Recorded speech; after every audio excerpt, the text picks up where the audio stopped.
busana maneka warna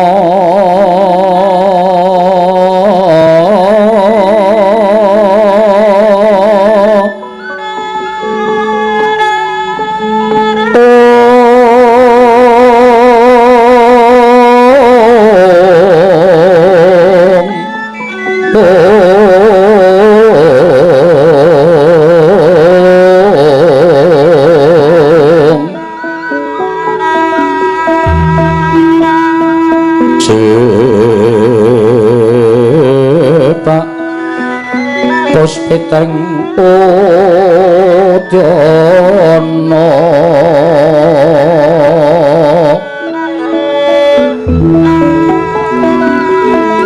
Miang Panjra Sarwarukma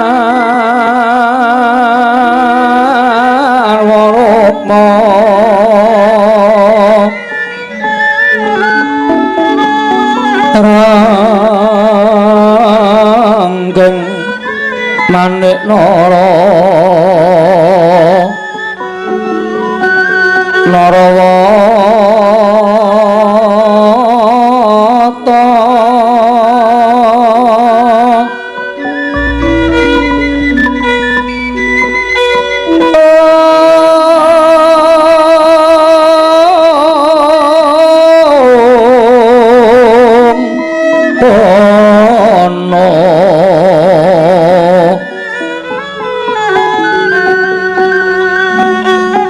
Obro Prabanyo kang sumirat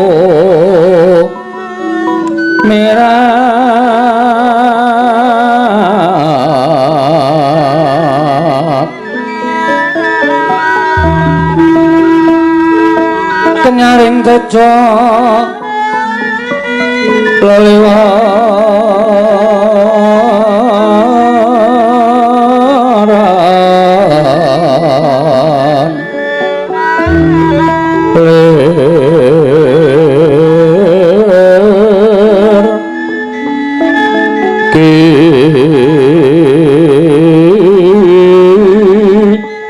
lat sisiring tatit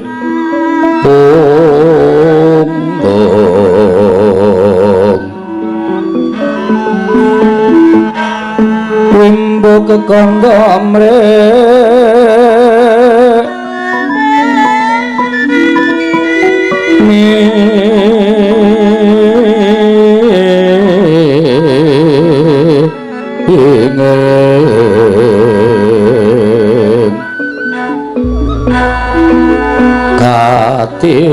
Katiupen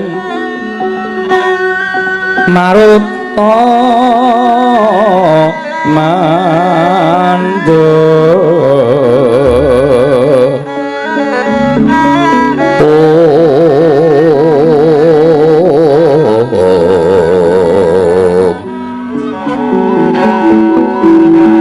Saparan mangambar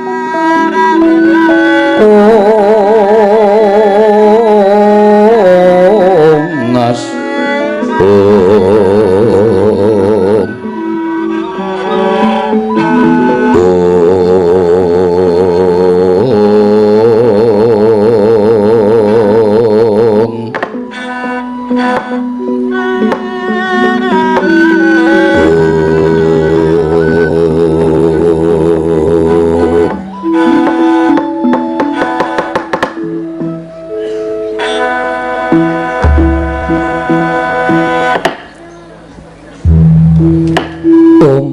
Mastu Nomo Sidam Sekaring Bauna Langgeng Kakang Narada Kakang Resi Kanika Putra sawetawis ndika Kakang lenggah madyaning bali Marti Kunda Manik rayi para ing Suralaya ngaturaken pasegan panakrami kunjuk sandhapada paduka Kakang Resi Narada Kakang Kanika Putra kencang warudayang pak pong buk bolong kali jedhe sapa sing gawe nangka bosok dikopyok karibetane lho niki Di sampun kula tampi asung pambagrinipun paduka Adi Pramesti Bathara Guru dhateng Kropeng sithik banget dalu-dal kula tampi karya bombong raos sing manah Namung kepareng ingkang Raka ngaturaken pudyastamanipun ingkang Raka ing Sidhe Pangudal kunjuk ngersa paduka Adi Pramesti Bathara Guru kula nak nanti Adi Bathara Manikmaya. Sampun kula tampi karya bombong raos sing manah Kakang boten langkung kasekecakno anggen jengan dika lenggah. Ah inggih. Sampun boten kirang prayogi pisawanipun ingkang Raka ing Sidhe Pangudal ri kalenggan sak mangke menika di Indra Bathara Indra prayogakno nggone ngadhep ning ngarsaning mulun Bathara Indra. Nun iki. Pukulun semban kula, pengayoman kula wonten ing madya padha prapting delahan. Wanter sabda paduka miji dhateng pisawanipun ingkang putra pun Bathara Indra. Dalaran sak sampunipun kepareng kula ngaturaken sembah sumengkeping pangabektinipun ingkang putra pun Suropati kunjuk mersa paduka Wangadi pukulun sesemban kula, pukulun pengayoman kula, pukulun Bathara Manikmaya.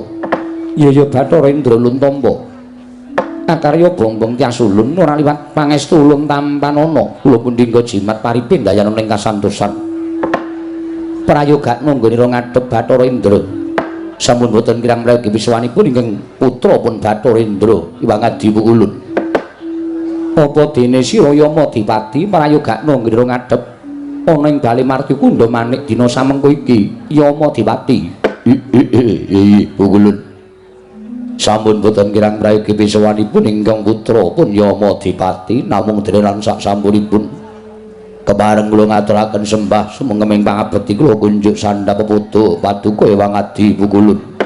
Iya Yama Dipati Luntomba akarya bombong tias ulun ora liwat pangestu ulun tampanana Yama Dipati kula pundhingga jimat paripin dayana ing kasantosan prayogakno nggone ngadhep ngarsa ulun sampun boten kirang prayogi Wangadi Pukulun penyarian prayogakno nggone ngadhep ngarsa ulun nggih penyarian kawula non nuning nggih Rama Pukulun sampun boten kirang prayogi pisawanipun ingkang putra ing penyarian namung kepareng kula ngaturaken sembah sumengkeping pangabekti kula kunjuk sandhap padha paduka Rama Pukulun ulun tomba karya bombong tias ulun penyarian ora liwat prayogakno nggone ngadhep nuning nggih sampun boten kirang prayogi pisawanipun ingkang putra pun penyarian Wangadi Pukulun Kakang Narada Kakang Resi Kanika putra mestinipun adamel kagiat sotaning penggalih paduka Kakang Resi krana kelenggan menika Kakang Resi ulun timbali ngabiyantara wonten ing Bali Martikunda manik monggo menika sanes dinten pepanggihanipun para Jawata wonten ing Bali Martikunda manik ewa semanten jengandika Kakang kula baya ngirawuh wonten ing Kayewangan Kakang Narada sepinten kalepatanipun ingkang rayi tadah wadana dene kula wantun hambayongi dhateng rawuh ndika Kakang Resi Narada ing Sidhe Pangudal Kakang Resi Kanika putra dalah di menika sampun dados kewajibanipun ingkang Raka ing Sidhe Pangudal jernyatanipun kula menika ngiyup sandhap padha paduka Adi Pramesti Bathara Guru mila menawi katimbalan sampun ngantos sing wanci rina nadyaning wanci ratri kula mboten badhe suwala tetep badhe mastuti dawuh pangandika paduka Adi Pramesti Bathara Guru namung kemawon ngandadosaken kejot raos sing manahipun ingkang Raka ing Sidhe Pangudal teka dinten menika paduka ngawontenaken pepanggihanipun para Jawata menawi kepareng kawedharing kathah mengku suraos kados pundi tuwin wonten wigatos menapa nanging menawi adi tumraping para Jawata para putra monggo di kula dherekaken manjing saklebeting Kayewangan pepanggihan catur netra ingkang Raka ing Sidhe Pangudal nanging menawi kepareng kababaring kathah kepareng ingkang Raka ing Sidhe Pangudal nganglongaken jangga nilingaken karna mastuti sabda pangandika paduka Adi Pramesti Bathara Guru Adi Pramesti Kakang Narada punapi ndadosaken kejut raos sing manahipun ingkang rayi karena sampun pinten-pinten warsa miwah pinten-pinten wulan laminipun Kayewangan katingal tentrem jinem miwah para kawula ugi katingal ayem tentrem ingkang sami mapan wonten ing Janaloka inggih nanging boten kados pinten-pinten dinten menika pangraos kula boten ngraosaken jenak tuwin kepenak dangu sangsaning dangu wonten hawa panas ingkang sunduling ngawiyat menika saking dayanipun menapa Kakang Narada menawi kepareng ambabarana ingkang raying Suralaya Kakang Resi dalah Nuwun sewu, nuwun sewu. Pandangan ngaten menika tumraping Ngaraka menika mujudaken setunggiling panodi menapa lair batos mujudaken satinggiling pandangan. Liripun kados pundi Kakang paring dawuh mekaten? Ah nggih, mergi. Adi Pramesti Bathara Guru menika dados dewaning para dewa. Ingkang mangreh jagat raya menika paduka Adi Pramesti Bathara Guru. Sampun ngantos kok namung mobah musik ing para titan nadyan kutu-kutu Walangataga kemawon jinaring wonten ing pangawaos paduka.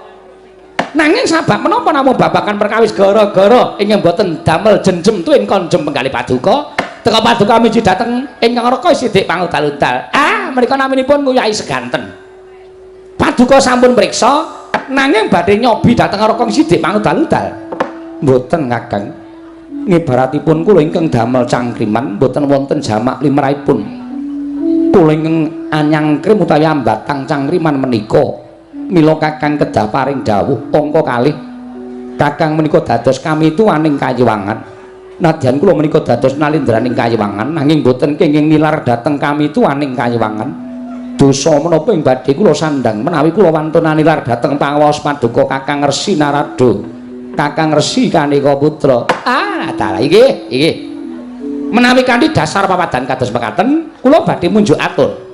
Blaka Suta blaku tang terus terang mboten badhe kula tutup-tutupi.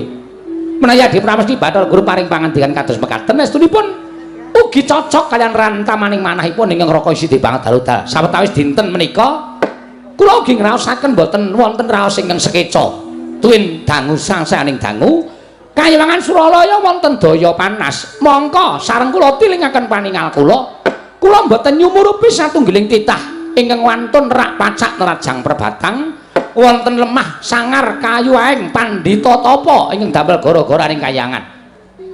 Mekaten Kakang. Nggih. Amargi tumraping Ngaraka sithik banget daludal. Gara-gara kayangan menika dumados wonten pinten-pinten bab setunggal. Wontenipun titah ingkang wantun rak pacak nelajang perbatang menika tegesipun titah ingkang wantun nglengkungi dhateng pangawaosipun para Jawata. Tegesipun titah ingkang badhe wantun dhateng pangawaosipun para dewa. Kados to nalika wonten kramanipun Nalindra inggiling ngaya inggih inggiling wesi Prabu Naga Pracana ingkang sekawit badhe nyuwun widodari nanging sejatosipun niyatipun namung kepengin dados dewaning para dewa. Menika ndadosaken gara-garaning kayangan. Inggih Kakang. Inggih. Angka kalih lemah sangar kayu aeng panjenengan prisa piyambak duk nalika wonten wana ingkang gawat kliwat-kliwat wingit kepati satu mara satu mati jalma mara keplayu wujudipun wana marta menika wana papanipun para jin menika wana ingkang gawat menika ugi dadosaken gara-gara wonten ing kayiwangan angka salajengipun pandhita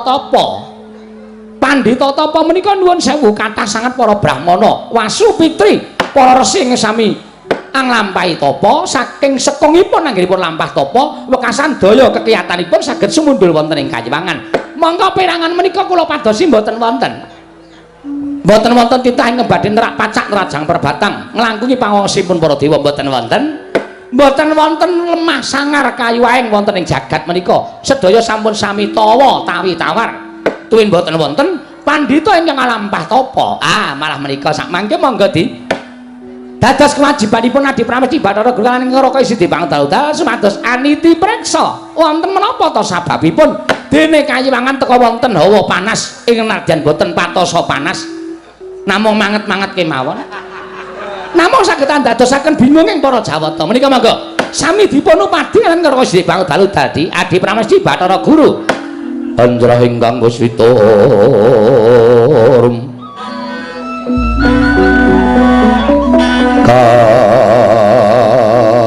kasiring samirana mrih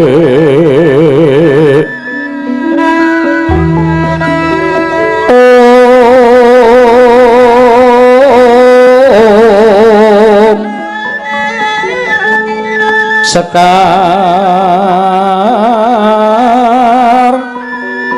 kadung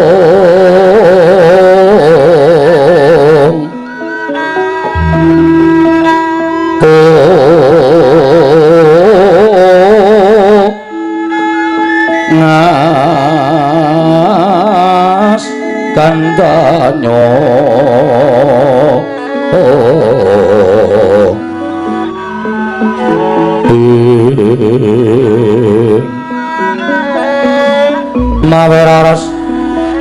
naning driya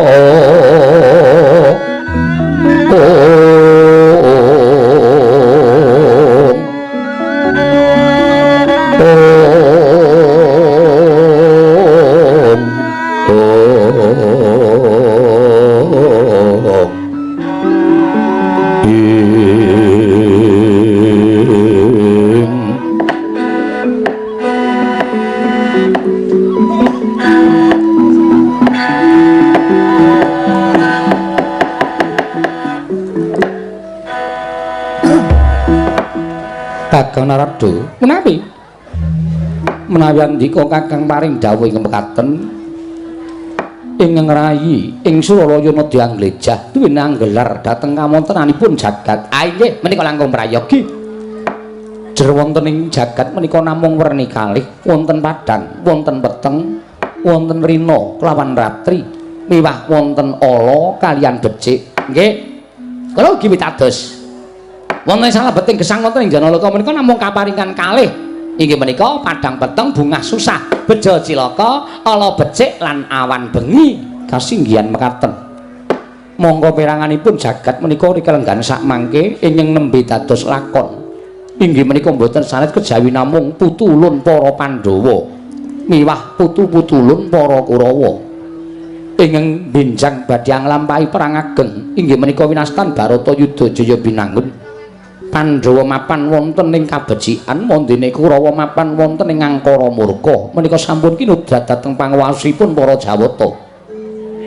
namung semantena kula glejah gesangipun para Pandhawa mboten wonten peranganipun Pandhawa gangsal cacahipun ingkang ngalampah tapa sadaya tetep dhateng kewajibanipun mangreh dhateng sagung kawula dasih negari Ngamarta semanten ugi peranganipun para Sapa Kurawa mboten wonten ingkang wantun singlar saking kewajibanipun nadyan Kurawa tansah damel gegering jagat parandening sakmangke saged sirep saking para Pandhawa Kakang inggih namung ngadakanipun nuwun sewu lho Di kula aturaken ing ajeng wonten satunggiling brahmana tapa menawi menapa dene satriya tapa menika ingkang saged adamel gara-gara kayiwangan menika inggih para-para satru ingkang ngambek utawi ambek sadu budi tegesipun para satru ingkang tansah teteken ati suci pepayung budi rahayu amargi kekiyatanipun tiyang sae menika nuwun sewu saged sumundul wonten ing kayiwangan parandene kekiyatanipun ingkang tiyang ingkang tumindak angkara murka menika senadyan sundul langit menika mboten saged ngasuraken dhateng perbawanipun tiyang ingkang tumindak sae mekaten Kakang inggih mila menawi Pandhawa Kadi Guru nglejah babagan kawontenanipun para Sata Kurawa menika tangeh lamun peranganipun Kurawa wonten ingkang saged adamel gara-garaning kayiwangan namung menawi Pandhawa Kadi Guru nglejah babagan kawontenanipun para Pandhawa kula kinten menika saged pinanggih amargi nuwun sewu Pandhawa menika nembe ambaten kemawon sampun dados gegering jagat raya nembe dipun batos dening para Pandhawa nggadahi krekat karekat tuwin karep kados menapa kemawon Pandhawa menika nembe batin kemawon kayangan menika sampun poyang-payingan boten kanten-kantenan lho menika lho dayanipun tiyang sae menika ngaten menika inggih Kakang Narada dayanipun tiyang ing tansah ateteken ati suci pepayung budi rahayu tumindakipun boten nate melenceng saking tumindak ingkang sae boten nate menggok saking tumindak ingkang bener lan utama menika nadyan nembe batos kemawon sampun dados horeking jagat utaminipun kayiwangan mila nek Pandhawa Kadi Guru badhe nglejah kawontenanipun para titah ingkang damel gara-gara wonten ing kayiwangan menika sampun ngantos dipun nglejah batosipun para Sata Kurawa Duryudana lan sakadang-kadang tuwin serati-seratinipun Narendra Ngastina nanging langkung prayogi dipun nglejah Pandhawa upami Pandhawa menika mangke mboten pinanggih la inggih serati-seratinipun Pandhawa menika nggadahi niat menapa serati-seratinipun Pandhawa menika sinten setunggal Nata Ndarawati menika dados suwing para kadang wayah paduka Pandhawa angka kalih ingkang Raka piyambak sinten Kakang lho kok sinten pripun to niki panjenengan kok supe karo dulur dhewe menika kok supe menika pripun inggih Kakang Esmaya sak anak-anakane menika nadyan derajate ngaceplek menika nadating wong loro saudon telu saurupan nuwun sewu nek Kyai Semar wis duwe niat lagi dadi niat gae iso sumundul wonten ing kayiwangan nggih menika lho Di sigra-sigra yen permana kanca sigra rakinawang sesangka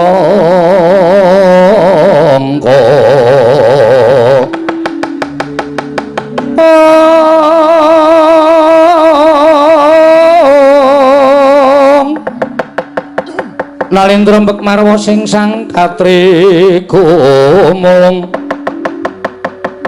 gumulung mangrempak ing wadya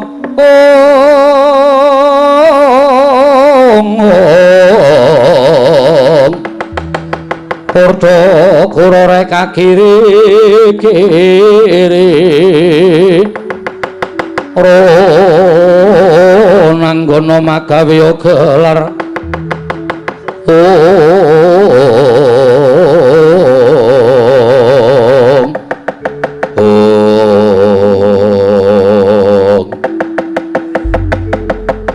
kathah-kathah penggalipun Sang Hyang Pikulun Narada tinampi ingkang ngrayi nengge Sang Hyang Pikulun Manikmaya. Sura pangandikanipun Sang Hyang Kanika Putra ngantos ngebeki madyaning Bali Martya Kundha Manik. Wekasan damel kodheng sutaning penggalih Sang Hyang Manikmaya ya Sang Hyang Jatimurti. Meger-meger datan mubah datan musik nganti kaya pratima kencana pratima tegese golek kencana Mas. Sumara cahayane nganti kaya golek kencana. Lenggahi kanyut minangka wardu kanyut ujar waganten wardu jarwa ngecok minangka durung abang durung manding dasaring pertolo kasaru geger njaba piyak ngarsa tangeping mrika sebal bonamu apa to kang dadi darunane ora ana macan rangke gajah medha saka wandi lan kejawi namung samya alok para jawata yen tono titah pujang karo ingkang minggah dat madaning Bali Martya Kundha Manik akarya geger sanggaring para jawata widodara widodari mangrembang para jawata kanca piyak-piyake ana daya ana titah mung gawe kayangane kanca bene dalan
alon tata trapsilanira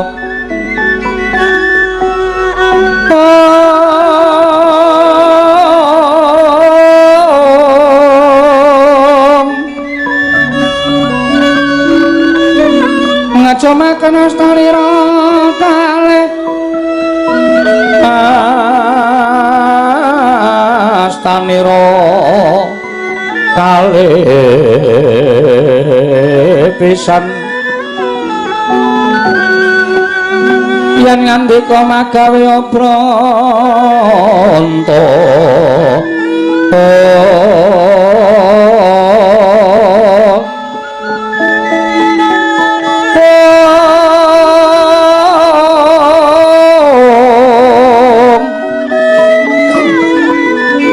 yen ngandika magawe obranta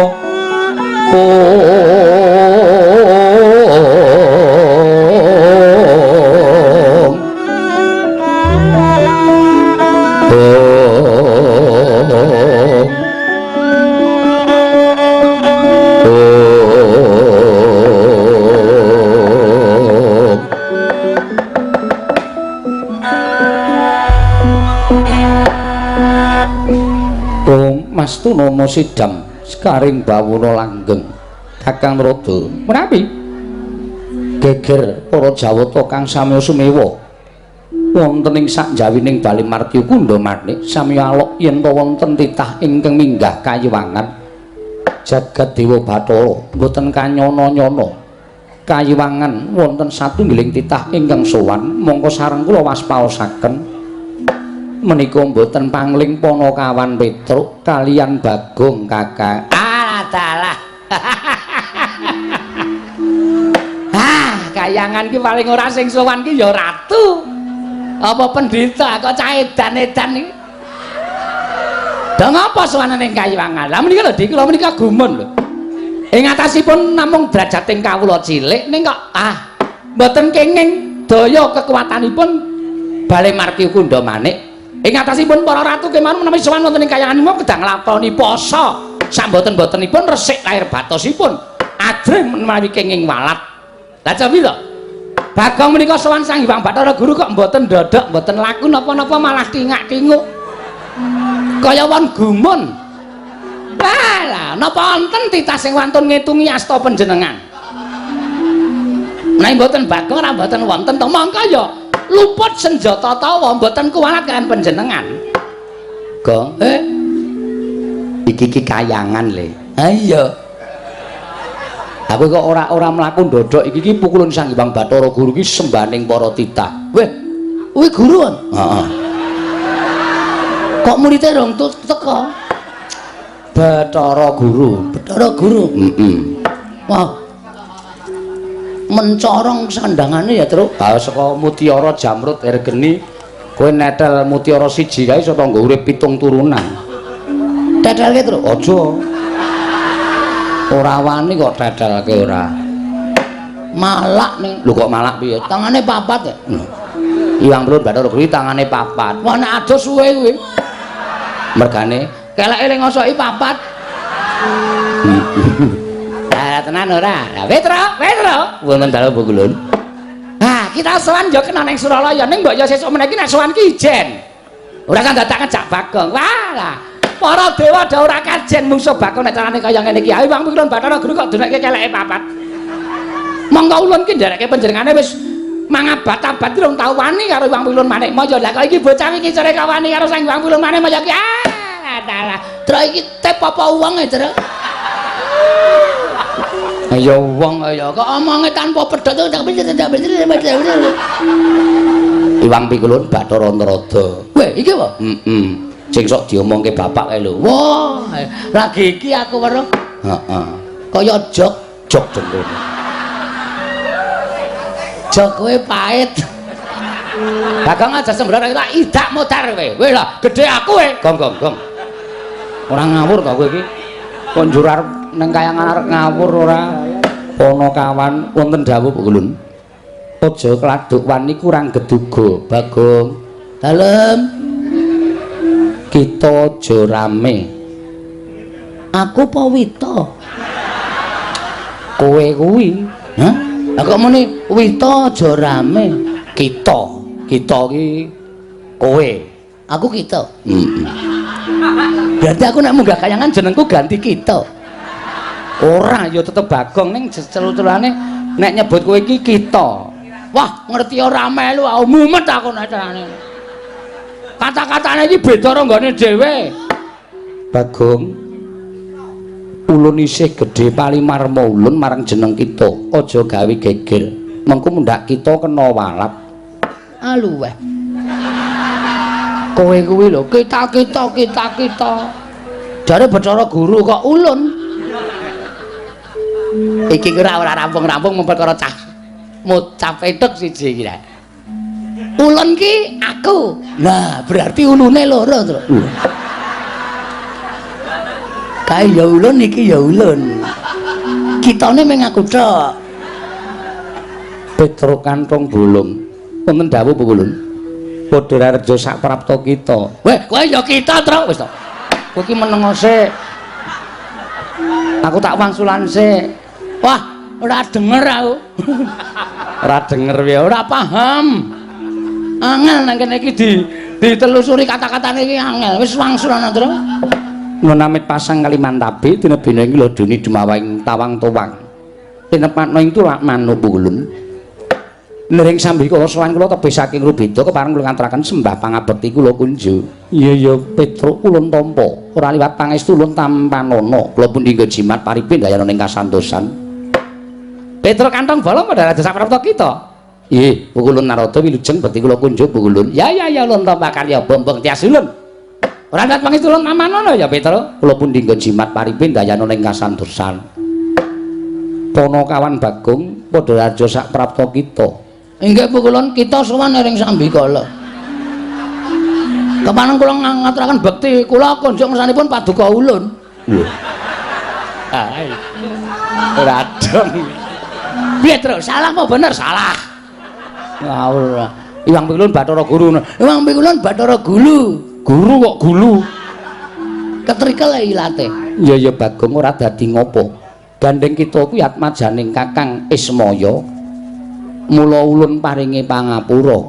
Sanes Bu Ulun. Lho. Sanes piye? Kula niku anake Semar dudu anake Ismaya. Ismaya ki jenenge bapak ki ya isi Ismaya. Wah, nek ngono aku ora kendang. Si Es ngono.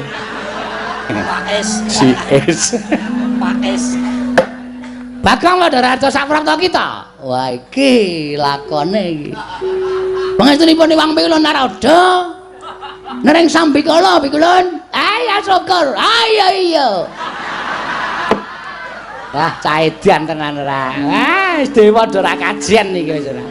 Petruk padha raja saprapta kita. Pangestunipun Iwang Pikulun Bathara Indra wilujeng. Bagong padha raja saprapta kita. Sapa iki, Tru? Bathara Indra. Kowe nggon film kae apa? Udu. Ana ana telu to Dono Kasino Indra. Iki dewa ya. Wah, kok tak tendang modar. Tuh tak tendang genti kowe.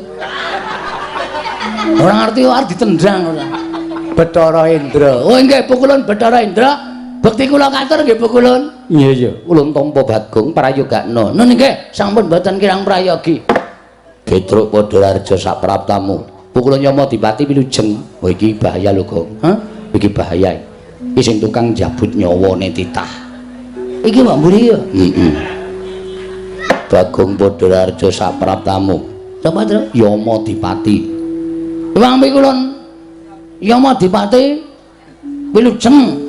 Bekti kula kunjuk Pukulun. Iya. Ampun dicabut. Ora. Mang nang kemawon mengke ra. Ucul dhewe. Mboten sah dicabut. Iya. Iya, Bagong iya. Nggih. Edian lan kok kowe, Gong. Aku biasane ngono e. Tak nengke wae ya biasane.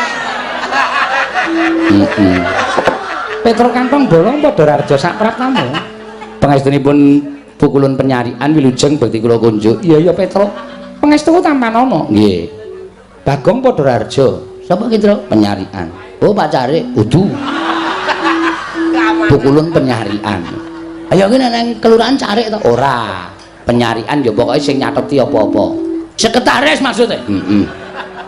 Pukulan penulisan wilujeng bekti kula konjo pukulan penyarian. Iya ya Bagong prayoga napa kawan. Nggih. Lho, kok guyu apa? Sampeyan yo mesem kok.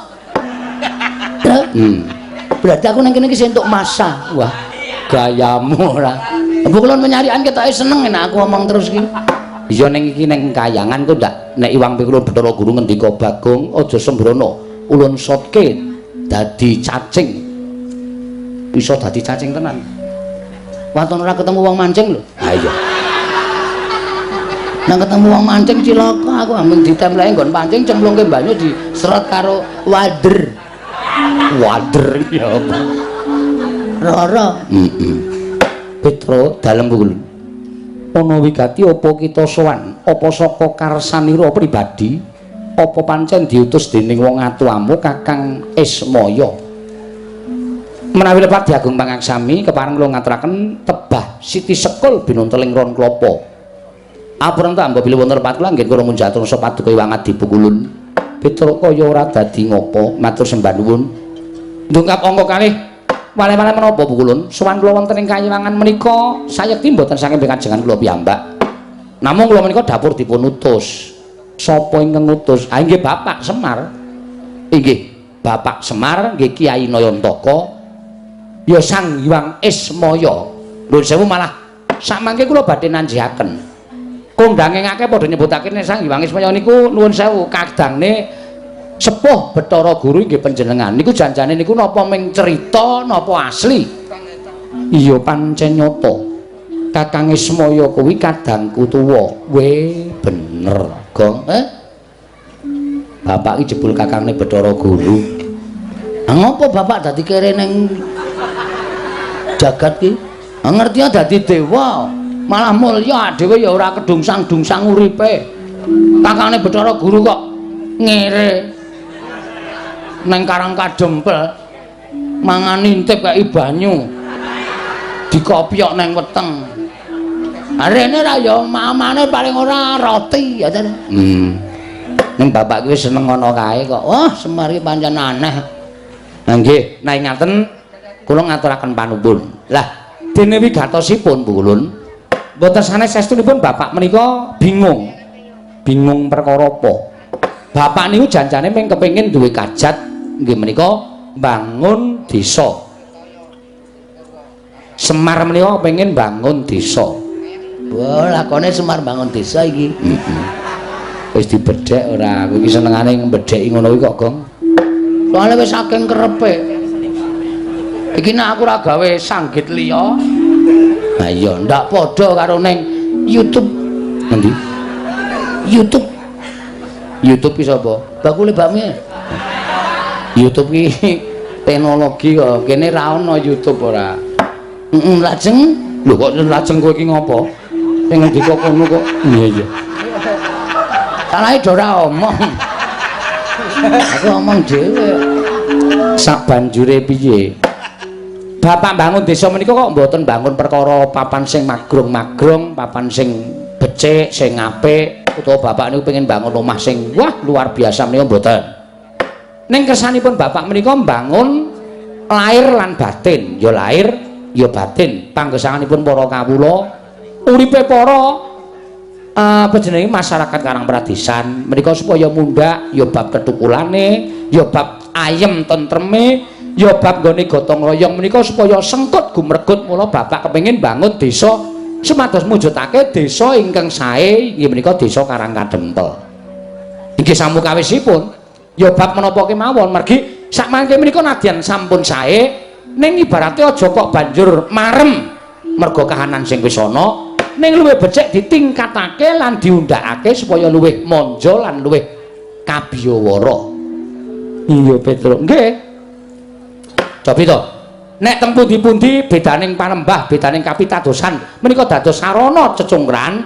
Ning nek teng Karang Kadempel mboten. Karang Kadempel menika bedaning panembah, menika mujudaken setunggiling kerukunan antawisipun setunggalan setunggalipun. Sing siji ngurmati panembahing sing siji ngurmati panembahing sing siji. Mula Karang Kadempel niku arang gontok-gontokan, arang padha regejegan. anane ming sayuk rukun marsinamatan daya dinayan tunggal cipta rasa karsa lan karyane mujudake setunggiling desa ingkang kaloka tinimbang desa liyane. Lah terus niate Semar napa? Tentrem ayeming Karang Kadempel menika aja kok ming tekan Karang Kadempel tok.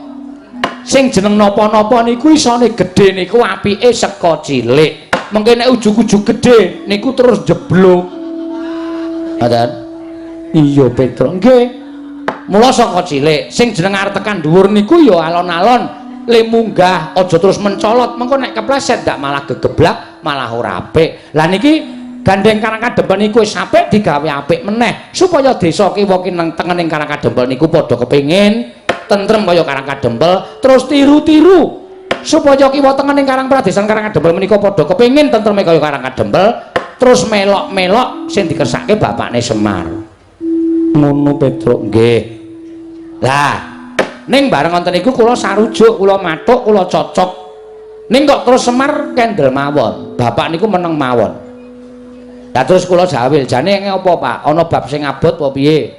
Nek perkara Prabeya, perkara Brana Picis dibutuhake, mengko aku tak matur ndara-ndara Pandhawa mergo bapak ki dadi pengayomaning Pandhawa, bapak ki dadi panakawaning Pandhawa. Nek ora duwe ya nyuwun karo para Pandhawa. Ora Petruk, aku ora duwe niat mbangun perkara iki utawa mbangun Karang Kadempel iki nganggo srana Prabeya ora. Ning kabeh masyarakat arep tak caketi atine. Ayo to didudah rasane tresna karo bumi kelahirane, tresna karo bumi wutah gedhe ya kuwi Karang Kadempel. Dadi ora usah nganggo Prabeya. Bangun desa nganggo Prabeya niku entek dhuwit. Mengko bangun tanggul terus napa diborongke. Lah niku tegese entek dhuwit. Ning masyarakate supaya sayuk, sayek, saeka kapti, tetunggalan manunggal. Ayo to iki apik dienggo dhewe, iki becik awake dhewe sing ngrasake. Mula ayo bareng-bareng padha dibangun. Ha ngaten niku karepe bapak. Iya Petruk kuwi becik banget. Nggih. Ning kok bapak niku paring pangandikan. Bapakmu paring pangandikan piye? Srana iki bisa lancar, srana iki bisa rancak. Kabeh para kawula sak Karang Kadempel bisa ngrasakake ayem-ayem tentrem.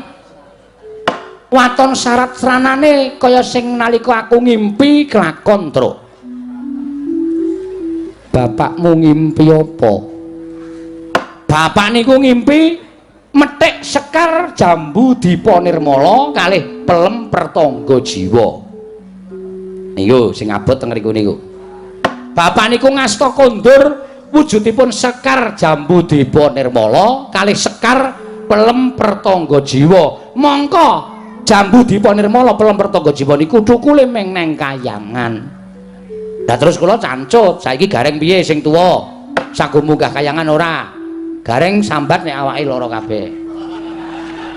Nek kon munggah kayangan mboten iso mergo kayangan niku munggah gunung Himawat sing dhuwure ora karo-karuan. Dalane minggak-minggok lan sak piturute. Iya, nggih. Lah terus gandeng gareng ora gelem kula saguh. Ndilalah kok Bagong ya saguh. Ha to, Gong? Heeh. Arep kula karo Bagong walu tekan mriki ora bareng. Kowe metu ngendi to, Gong? Serungga. Oh. Kowe metu parang tritis mesti ngono ta, Tru? Heeh. Nilai losmen to kowe ora? Ora ya. Wah, kowe iki. Napak tilas. Napak tilas dengkulmu melocok lho lah. Senengane aja sok buka wadine wiyaga-wiyaga. Ngerti ka aku? Aku mula emoh. Aku liwat Serungga. Ah iya. Arep mampir none Simbah malah gerah. Ya ora apa-apa. Heeh. Lah sak banjure mila suwan kula sampun Bathara Guru menika wonten sukalelaning penggalih sak mangke paring agungan. Keparenga sak mangke mandhapaken Sekar Pelem Pertangga Jiwa lan Sekar Jambu Dipa Nirmala menika kaparingna dhateng Petruk niku bapak sing nyuwun. Omongga Bathara Guru, omongga Si Manikmaya. Aku wis ora mapan ning kayangan. Aku wis ikhlas dadi titah, aku wis ikhlas dadi menungsa lumrah. Nek nganti Bathara Guru kok ora menehke kembang Jambu Dipa Nirmala, kembang Pelem Pertangga Jiwa, aku sing arep munggah ning kayangan. Bathara Guru njaluk tak walik mripate ngoten. Ya, Gong. Ora aku ora krungu kok. Ajar lho kowe. Ora ana kata-kata ngono ki ora ana. Kowe senengane nambah-nambahi ya, Truk. Wah, bapak ki wong sopan wadake ora ana kata-kata kaya ngono kok. Apa bapakmu ngendika kaya ngono? Jane mboten. Ini namung kula ki mawon supados suasanane ora rada tegang ngono lho. Pripun? Dipun paringaken apa mboten? Nek diparingake dina niki ajeng kula boyong kalih Bagong, dene ora. Kula kaparingan Purbawasesa. Terus kene maju tak sebul mbun-bunamu. Nek wis tak sebul mbun-bunamu, kowe munggah ning kayangan. Nek guru ora meneke kembang jambu dipunirmala, kembang pelem pertangga jiwa, kowe ngamuka ning kayangan. Ora ana sing iso menang karo kowe. Arep manik maya nggunakake cis trisula. Guntur geni guntur angin ora bakal iso ngobong awakmu, ora bakal bisa tumama ning awakmu. Nah nuwun sewu mula bengi niki kula rada gleleng. Lah niku wis disebul mbun-bunan kula. Kula mboten ajeng pripun-pripun. Upama panjenengan ndawake guntur geni guntur angin, nek kula ora apa-apa, ning mang dawake Bagong. Bagong dereng disebul mbun-bunane. Wah, Semari banci ndek banci ladan. Iki kok sing dadi korban aku ngono. Kowe wis disangoni daya kawijayan karo bapak, aku blas e. Ha engko nek ditamani cis trisula sing modar kowe. Modar nang kene. Aja kuwatir Bagong, wong mati nang kayangan ki jujuk swarga. Wis. Wis truk kowe bali dhewe. Aku tak mati nang kene. Aku ngendikane Bathara Teka iki, hus. Anu Bathara Antarada iki nek mati nang kayangan ki bakal munggah swarga. Wis kowe nang neraka tak idiak sirahmu. Lamit ya, Tru. Sing ngomong sapa wong mati ya didelok ala becike, nek ala ya nyemplung neraka, nek becik ya nyemplung swarga. Ora ana mati nang kayangan jujuk swarga iku dapusi Bathara Antarada. Wah, asem e. Ora tak ngujog lho. Agenge pancen trembelane kok kowe iki. Iki Bathara Antarada iki kami tuaning kayangan kok dijagjok-jagjok. Ajak ora, ayo ajak ya wis. Ngene kok geger ora. Ngono Petruk nggih, nyuwun pangapunten. Namung sedelo kemawon. Mangke menawi sampun paripurna dipun damel srana syarat inggih menika wujudipun pambangunipun padukuhan Topat Desa Karangkadempel. Badhe kula konduraken upami dipun paringaken dhateng Bapak malah Bapak matur nuwun. Syukur kinarya pusaka wonten ing Karangkadempel Pukulun. Jaja muntap lir kinetap duka yayasinipe Netra kocak ngundarandir Itep nyomangolon saka wadanane rombaranang in Kakang Rodo kados pundi Kakang? Ndara dase tadi. Napa sing kula aturaken sekawit kala wau jebul wonten nyatanipun. Kula mun jatuh paduka Dipati Bathara Guru nek Pandhawa ora duwe niat apa-apa ya kiwa tengening Pandhawa srati ning Pandhawa. Lah dalah nyata. Petra sowan njaluk kembang Plempertangga Jiwa, kembang jambu dipunirmala. Monggo Purbawasesa nasta paduka Dipati Bathara Guru dipun paringaken menapa mboten? Nek ora diparingake ya kudu iso nundung Petruk nek diparingaken ya menika langkung sae jan nyatanipun ingkang mbetahaken menika Semar Badranaya Kakang Semar Nayantaka meniki kadang paduka sepuh piyambak. Inggih Kakang. Nanging menawi kula paringaken sak mangke menawi kawanguran dening para titah sanesipun tan wurungoke dinten kula menika dewa ingkang banci Banjiladan. Liripun sampun kathah ingkang badhe nyuwun sekar Plempertangga Jiwa miwah sekar jambu dipunirmala. Mboten kula paringaken nanging sareng kula warga kula piyambak ingkang nyuwun tumunten kula paringaken. Menika mangke dados alok ing para titah ing mapan wonten ing Janaloka Kakang. Wis monggo. Ning kudu ngati-ati lho, Di. Ngati-ati le atur wangsulan lan Petruk Kantong Bolong. Ning nganti panjenengan sisip gone paring pangandikan lan Petruk Kantong Bolong, arep apa kan bocah iki bocah lantip. Batur niki batur sing pinter. Mengko ndak kriwikan dadi grejekan geguyon dadi tangisan ndak kayangan digojak-jakan dening para panakawan. Petruk dalem ulun bakal maringake ya kuwi wujuding Sekar Pelemper Tangga Jiwa lan Sekar Jambudipun Nirmala. Estu Pukulun? Iya Petro. Nanging luwih becik gandeng Sekar mau kudu dipethik sarana ulun pribadi ingkang methik. Mula kula ngenten ana ing repat kepanasan. Oh nggih. Sawise kita mapan ing repat kepanasan, mengko ulun mrebeki lawan jeneng kita. Kita bakal ulun paringi wujuding Sekar Pelemper Tangga Jiwa lan Sekar Jambudipun Nirmala. Oh nggih, siap. Nek pancen kaya ngoten kula niku mboten badhe andhuwa keparang pekepan paduka Wang Pukulun Bathara Guru mboten. Nek dipun dawuhi nengga wonten ing repat kepanasan sendika kula tak mundur saking Datulaya utawi Bali Martikunda maneh. Ngentosi sak bibaring pepanggihanipun para Jawata kula ngentosi rawuhipun Iwang Pikulun Bathara Guru. Iya, Panakawan Petro. Menawi ngaten nyuwun pamit Pukulun madal pasilan sing ati-ati aja kaya bocah cilik. Pukulun Rada kula nyuwun pamit. Ah, Petro sing ati-ati. Pukulun Bathara Indra kula nyuwun pamit. Ya Petro sing ati-ati. Pukulun Yama Dipati kula nyuwun pamit. Ya Petro sing ati-ati. Pukulun Menarian kula nyuwun pamit. Ya Panakawan sing ati-ati. Sampun Pukulun kula nyuwun pamit ngentosi wonten ing repat kepanasan. Iya Panakawan sing ati-ati aja kaya bocah cilik. Panakawan Petro.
Panlita kang biara wangsit pindha kombang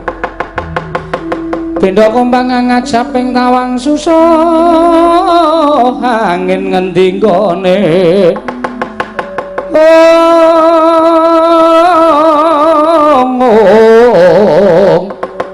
susah angin ngendi nggone Kakang Rada punapi Petruk sampun kersa mundur. Lah menika kok kadangipun Petruk Bagong tasih mogok-mogok wonten ing mriki. Lah dalah iki bocah iki arep ngapa ya? Bagong kita iki Petruk iki wis metu nang repat kemanasan kok kowe kita durung metu ki piye? Metu kok dipeksa. Lire piye kita ora gelem metu? Ra ati kula kok ora kepenak ya? Ora kepenak perkara apa Bagong? Nek Petruk mboten patosa nggadaken pangandikanipun Iwang Pikulun Rada, ning nek kula kok setiap omongane piyai niku tak petung, tak glejah. Tak goleki iki lereke kata-katane iki nendi? Mengkono. Nggih. Lah terus panjenenganipun Iwang Adi Pikulun paring pangandikan. Niku kula bundeli teng ati kula. Jane ngaten mawon. Luwih becik jujur mbangane sampeyan tumindak sing ora jujur mengke gawe gelo atine Petruk gawe gelo ati kula mengke kayangan rusak merga saka pakartine Petruk awulung sampeyan jujur pangandikaku sing piye Bagong akeh wong sing kepengin njaluk kembang Jambudipun Nirmala kembang Pelemper Tangga Jiwa mboya ulun paringake yen nganti ulun maringake kelawan Semar ateges padha ngarani yen to kula warga diwenehi ngampil nek wong liya ora diwenehi ngampil mengko dikira mban cindhe mban siladan ayo ata nggih mboten iya Bagong nah dengan melihat kata-kata itu bocah iki omongane kok tekan kaya ngono ki piye ra kanthi niti priksa kalimat kaya ngoten niku kula nggadahi pemanggih lan kula saged menggaris ngandhapi ora daya kowe menggaris ngandhapi ki apa menggaris bawahi kalimat panjenengan ateges panjenengan boten ajeng maringake wujuding kembang pelem pertangga jiwa kalian kembang Jabu Diponirmala. Nggih napa mboten? Kakang rada kados pundi? Alah dalah konangan karo genjik siji iki. Wah, dalah Petro ora iso gagapi mengjane adi guru lah kok malah Bagong sing iso nyurasa mengjane adi peran manik apa ya dheweke ora trima lan ora gelem metu ning repat kepanasan. Ah, das pundi, Dik? Nggih kula piyambak bingung. Pun saniki ngaten kemawon. Kalah cacak menang cacak dipun blakaken kalian Bagong. Ngoten Kakang. Nggih. Monggo kula aturi bloko. Kita hus. Napa ya jenenge? Ulun kula aturi bloko kalian kita. Tetep kuwalik. Panjenenganipun pukulan kula aturi kita. Aduh. Kula aturi bloko kalian ulun. Sakarepmu. Bagong. Nun. Bloko suta blak kotang terus terang. Waduh. Kata-katane kok kaya ngono to? Kata-katane piye? Aku mau bloko suta blak kotang terus terang. Ngoten neh. Genteong. Bagong wong edan ning kayangan ki ora kena saru. Sing saru ki sapa kok teko? Wus. Ora ana wong saru kok.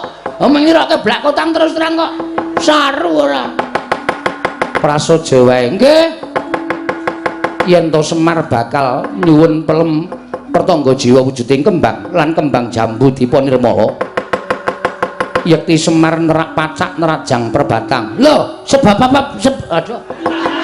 Sebabe Semar kuwi titah. Semar kuwi titah. Jare Kakang panjenengan, Kang Mas panjenengan, Sang Hyang sapa mau? Ismanto. Ismaya. Heeh, Ismaya. Iya. Lah padha karo Semar niki uripe ning donya, ning jane statuse dheke wong KTP-ne we kula delok status dewa. Ngoten no. Niku ateges Semar niku dewa. Sampeyan aja terus beda-bedake Semar karo panjenengan. Dume panjenengan dadi dewa teng Kahyangan Suralaya. Dume panjenengan Semar uripe ning Ngadipada, terus sampeyan beda-bedake derajate Semar karo sampeyan. Niku jenenge ora kabeh. Mongko sampeyan padha-padha putrane modar aku. Coba. Ora deng kok dadak omongan ora. Ya anake sapa? Ayo anake bapakne. Bapakne sapa? Empuh.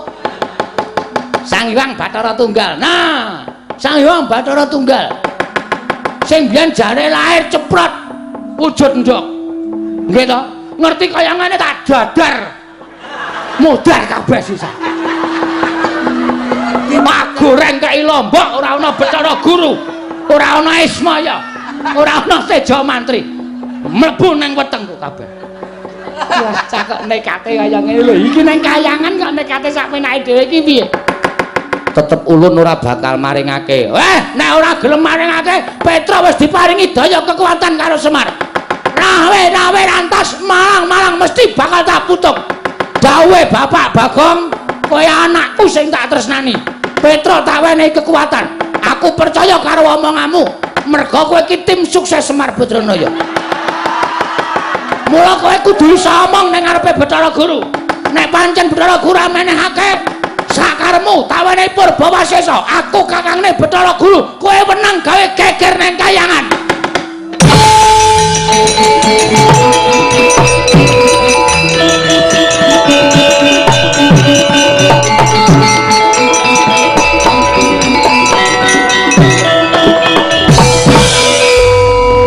Mastu Nomo Sidam Skaring Bawra Langgeng. Ngilahe ngawi gena Mastu Purnama Sidam. Mastu Hyang Jagat Karna Sinan Tandha kawisaning bisa panjang kunjung pasir wae jeneng. Ana nggih negari pundi tengkeke. Iki malah janturan ki ngapa cah iki? Wah, wong ilahe iki sebutaning para dewa. Aku ya iso nang wong ilahe. Sekaring Bawana Langgeng. Sekar Mayang. Wah, isih kelingan lagune Gomblo. Kowe lah, pukulan tepang kali Gomblo.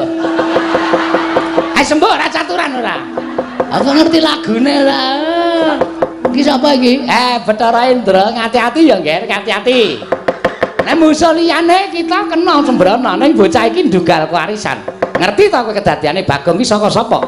Mula Bagong kuwi ndugal kewarisan ora luput senjata tawa, ora tau kena walat, ora tau kena apa-apa mergo Bagong ki dumadi saka ayang-ayangane Semar. Weh. Berarti aku duwe anake Semar. Kita kuwi kancane Semar ingkang dhisik dhewe janjane pancen Petruk karo Garengke luwih kalah tuwa kelawan jeneng kita. Oh, asem. Oh, diterana gajule sirahe tenan. Kok digajuli sirahe ora kualat tuaku kok. Bagong. Nun. Waspadakno. Nggih, Ulun Bathara Indra. Ulun putrane Bathara Guru ingkang angka catur. Angka papat. Iya. Mbarepe sapa? Lho. Perkara mbarep karo ragil kuwi dudu perkaramu. Putrane Sang Hyang Manikmaya kuwi pirang-pirang cacahe. Persasat Jawata iki putrane panjenengane kabeh. Wah, edan. Luar biasa. Ora kabeh.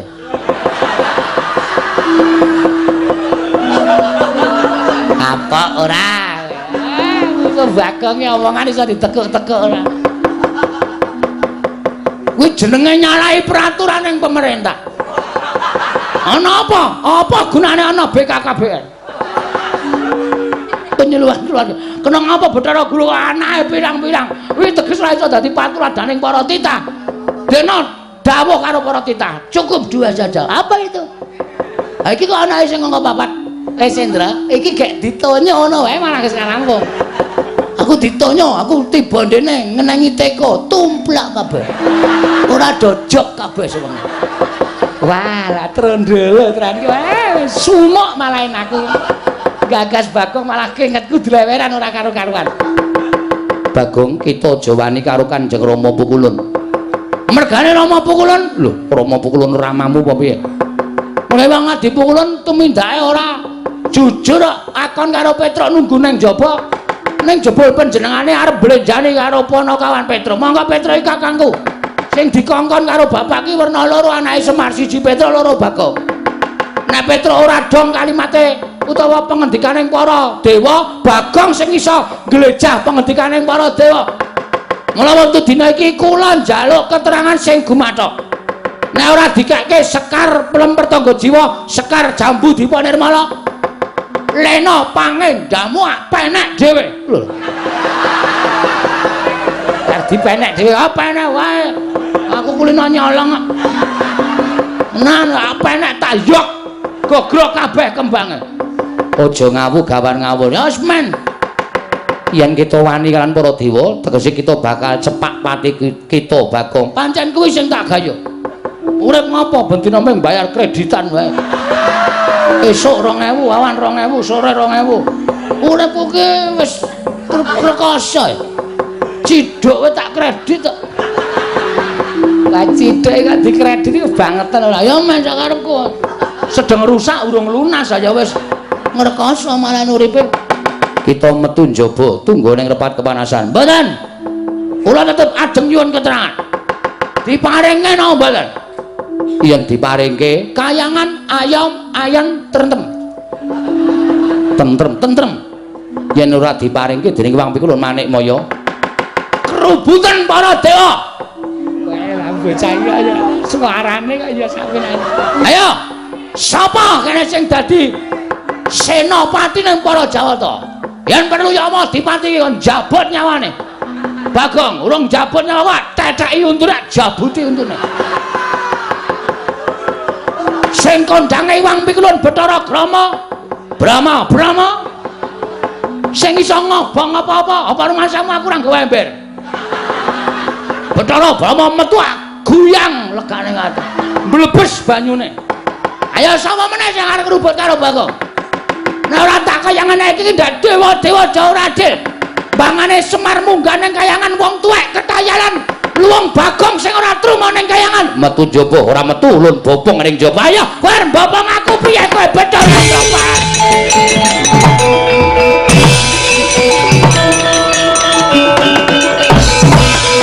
Ledan. Iki ya bali meneh ki piye? Endra. Iki gak merucut ki piye? Apamu kapan kowe yo? Lendange tak keslok. Aku brojol dhewe ayo. Ah Bagong e sepeleke cah dedaya e. Nek men digendhong e aku digendhong e. Sok tak tibake dhewe. Saking kesele. Kono rono kono. Pegel aku anu. Weh yang mati-mati. Wae Bagong gendong.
Kakang Rodo kadipun dilelampaning kayiwangan tadi namung sejatosipun menapa ing paduka dawuhaken menika yektosipun namung badhe mbabar dhateng swasana ing mboten sae meskipun paduka menika paring palilah dhateng Petruk ambaya wujuding Sekar Pelem Pertangga Jiwa lan Sekar Jambu Dipa Nirmala inggih Kakang nanging kula nggadahi pemanggih sanes pemanggih dasundi Kakang Semarang nggihipun badhe ambangun Karang kadempel menika kuwatosing manah kula ngembari dhateng Pangwaos Ulun Kakang. Lah panjenengan menika senenganipun gadhahi raos sing mboten sae dhateng Kakang Nayantaka. Lah cobi to.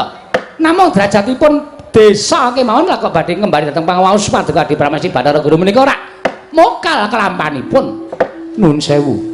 Sampun kathah para titah ingkang sumaya dhateng Kakang Nayantaka menawi ngantos malih panembahipun lajeng sami manembah dhateng Semar tumunten lirwa dhateng panembah kelawan panjenengan ulun menapa mboten nami menika ngrisak dhateng kayangan mboten malah Semar menika ingkang tansah nuntun dhateng para titah supados tansah manembah dhateng panguwasaning Dat Kang Murwengdat mboten nembah lan panjenengan nanging manembah dhateng murbaning Hyang Mahanasa inggih Sang Hyang Dat Kang Murwengdat tegesipun Gusti ingkang karya loka mekaten Kakang nggih nanging tetep kula mboten mathuk miwah kula mboten rujuk menawi paduka Adi kula mboten mathuk tuwin mboten rujuk menawi badhe kelas menawi kayangan menika mangke badhe ngrusak dening Panakawan kula ingkang badhe manggi dhateng Petruk kalawan Bagong namung saderengipun Kakang Narada latri ndawi dhateng para Jawata nggih supados ngunduraken Petruk kaliyan Bagong syukur bagi menawi Petruk lan Bagong kasoran mengsah para Jawata kula mboten badhe ketayalan manggi Petruk lawan Bagong nanging menawi para Jawata mboten kewagang nandingi Panakawan kula aturi matur dhateng ingkang rayipun Jatimurti kula ingkang badhe paring wangsulan dhateng Panakawan kekalih menika Kakang dalah nggih monggo lajeng sasampun menika kula ingkang badhe mandhap wonten ing Janaloka kersanipun niti priksa dhateng kawontenanipun Kakang Nayantaka menawi saged badhe kula imutaken sampun ngantos ngembari dhateng Pangwaos Ulun nanging menawi boten saged kula nuwun sewu paripaksa kula mentala dhateng Kakang Ismaya dalah panjenengan menika senengane ngurupake geni memungsuhan dhateng Kiai Semar Badranaya inggih monggo ning nuwun sewu lho Narada tunggak waru tunggak dadap tegesipun menapa Kakang menawi wonten menapa-menapa kula mboten melu-melu kula mboten melu nggarap kula semanggaken ala becik bener luput panjenengan kedah nanggel inggih Kakang Rata inggih kula semanggaken penyarian kula wonten timbalan ngadhawuh budhana kang padha sebo jeneng ulun nedya mudhun saka ling sira kandha waru binanggun manjing telenging Suranaya ana nang istangan dawuh namadal pasilan sing ati-ati aja kaya bocah cilik penyarian purna gatining pananggilan Sang Hyang Manikmaya Arsa kondur manjing jroning kayiwangan kayap sangganing para widodari ingkang sekedhi kurang sawiji lumampah lon-lonan katingal saking Mandrawa mubyar busanane nganti kaya Sang Hyang Pratanggapati kembar 1000 nalika semantara mreget tindhahing Sang Hyang Jagat Girinata katinon saking Mandrawa kaya gumebyar busananira